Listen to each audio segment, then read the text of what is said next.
নমস্কাৰ বন্ধুসকল, স্বাগতম জনাইছো মোৰ এটি নতুন ভিডিঅ'ত। আজি মই এই ভিডিঅ'ত আপোনালোকক ক'বলৈ গৈ আছো যে আমি যে সদায় ৰিলছবোৰ আপলোড কৰি আছো, কিন্তু আমাৰ ৰিলছত ভিউজ অহা নাই। 500, 1000 বা 200, 300 ইমানে ভিউজত থাকি গৈ আছে। যদি আজি মই আপোনালোকক এটা নতুন জেগাৰ পৰা ৰিলছ আপলোড কৰিবলৈ শিকাই আছো, সেইকাৰণে এই ভিডিঅ'ৰ আপোনালোকে লাষ্টলৈকে থাকক। মই আপোনালোকক কৈ আছো আপোনালোকে কেনেকৈ নতুন জেগাৰ পৰা ভিডিঅ'টো আপলোড কৰিব বা ৰিলছটো আপলোড কৰিব। তাৰ কাৰণে মই মোৰ সাইডত স্ক্ৰিনত মই ভিডিঅ' আকৌ প্লে কৰি লগাই দিম। প্ৰথমতে আহিব আপোনালোকে প্ৰফেশনেল ডেশবৰ্ডত।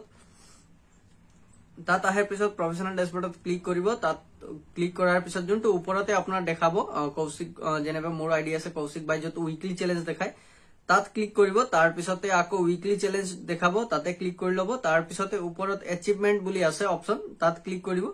তাৰ পিছতে ইয়াতে বহুতো অপশন আছে, সেই অপশনৰ পৰা আপোনালোকে ৰিলছ আপলোড কৰিব। তেতিয়া চাব আপোনাৰ ৰিলছত নিশ্চয় আগতকে বেছি ভিউজ যাব। আৰু থেংক ইউ সো মাচ। আৰু এনেকাই ভিডিঅ' লাগে যদি মোক ফলো কৰক।